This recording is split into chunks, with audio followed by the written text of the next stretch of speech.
말씀을 드렸습니다. 여러분, 기도가 끊어지면 당연히 무엇이 들어오냐? 지식이 들어옵니다. 기도가 끊어지면 당연히 무엇이 들어오냐? 경험이 들어오게 돼요. 그리고 기도가 끊어지면요, 당연히 사람을 통해서 방법을 찾게 됩니다. 그러니까 기도가 끊어지면 하나님 외에 다른 것에도 방법을 찾으려고 얼마만큼 애쓰는지 몰라요. 그러나 저와 여러분, 이 시대는 지식으로 많이 신앙생활하지만 결국은 무엇이 없습니까? 하나님의 은혜가 끊어지는데 기적이 나타나질 않습니다. 표적이 일어나질 않아요. 병고침의 역사도 없어요. 지금 이 시간에 누가 환상을 봅니까? 누가 기적을 일으킵니까? 이 시대, 정말 이 시대는 아주 흑암으로 캄캄해진 시대예요. 이 시대 속에서 누가 이 시대 속에서 정말 온전히 기도하고 하나님의 말씀만을 따르려고 하는 자가 있느냐, 이런 것입니다. 제가 이번에 3일 금식을 하면서 하나님, 저에게 왜 금식을 시킵니까? 저는 금식은 참 안 하는 거 아시지 않습니까? 그저 우리는 1월 1일 날 첫날 하루 금식하고, 그리고 성금요일 이렇게 전교인 금식하는 거, 이거 외에는 저는 금식, 목사 안수 받고 금식 제가 한 번, 두 번 했을까요? 거의 안 했거든요. 그래서 저도 먹고 기도하자 이 주의지, 그렇게 뭐 금식하자 그런 주의는 아닙니다. 근데 강력하게 금식이 한 2주 전부터 떨어졌어요, 사실은. 그랬는데 그냥 제가 많이 무시를 하다가 이번에 성령 강림주일 딱 시작됐는데 계속 금식이 하나님께서 이 마음속에서 주시더라고요. 그래가지고 목금토 3일을 제가 했습니다만 아주 순적하게 잘했어요. 그래서 뭐 그런 것들은 또 자세히 이제 나중에 말씀을 드리겠습니다만, 하나님께서 제가 이제 금식 기도를 하면서, 하나님, 이 흑암의 시대 속에서 교회가 바로 세워져 나가고 성도들을 이끌고 나가는데 도대체 어떻게 해야 됩니까? 라고 물어봤습니다. 그랬더니 흑암의 시대엔 무엇이 필요한고? 그래요. 흑암의 시대엔 무엇이 필요합니까? 어두운 데는 뭐가 필요하죠? 빛이 필요합니다. 빛이 필요해요. 그런데 하나님, 지금 빛이 있어도 이 흑암이 벗어지지 않는 그런 시대인 것 같아요. 그랬더니 맞아. 빛이 있어도 지금은 어둠이 물러나질 않아요.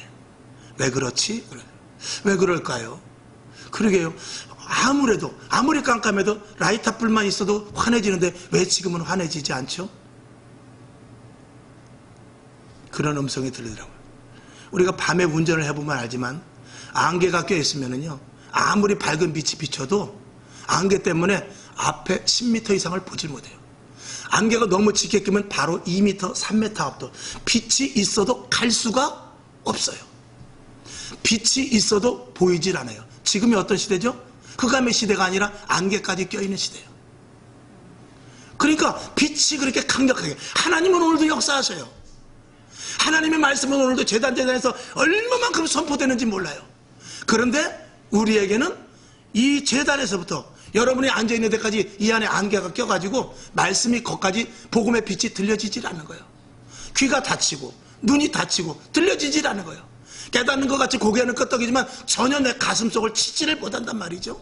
왜 그렇습니까? 흑암 가운데 안개 같은 것이 이 안에 사단이 뿌려놓기 때문에 그래요. 이 세상에.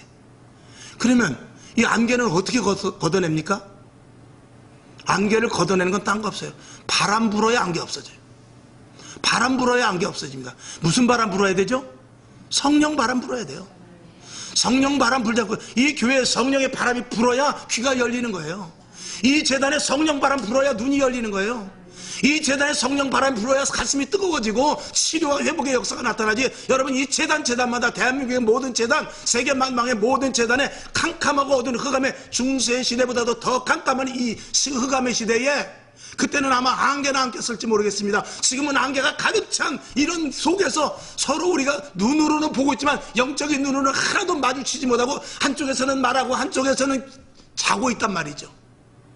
성령의 충만한 내 가운데 성령의 바람이 불어야만 우리가 하나님의 말씀이 들려지고 하나님의 말씀이 깨달아지고 하나님의 말씀으로 말미암아 살아갈 수 있는 은혜가 우리 성도들에게 또 목회자들에게 전할 수 있고 생길 수 있단 말입니다.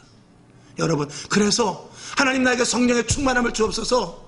성령님 내 안에 오시옵소서. 성령님을 영접하시고 성령님이 아니면 나는 아무것도 할 수 없습니다. 나는 꼼짝 않고 기다리겠습니다. 성령님 나에게 계시하여 주시옵소서. 성령님 나에게 지시하여 주시옵소서. 오늘 고넬료와 같이 환상이 보일 때까지라도 기도할 수 있어야 돼요. 응답받지 않고 아무 일도 우리는 해서는 안 되는 것입니다. 그러니까 캄캄하니까 내 맘대로 하는 거예요. 캄캄하니까 어디로 갈지 모르니까 동서남북인지 모르고 하는 것입니다. 여러분, 성령의 조명을 받지 못하면 우리는 좌우 분별을 전혀 할 수 없습니다. 여러분, 그렇게 되면 내 자신, 내 하나가 잘못되면 가정이 잘못됩니다. 가정이 잘못되면 어떻게 되죠? 사회가 어지러워지는 것입니다. 여러분, 여기 있는 저와 여러분 한 가정 한 가정, 저와 여러분 한 심령 한 심령에 성령의 충만함이 넘치기를 주님의 이름으로 축원합니다. 화평방송 구독, 좋아요 부탁드립니다. 감사합니다.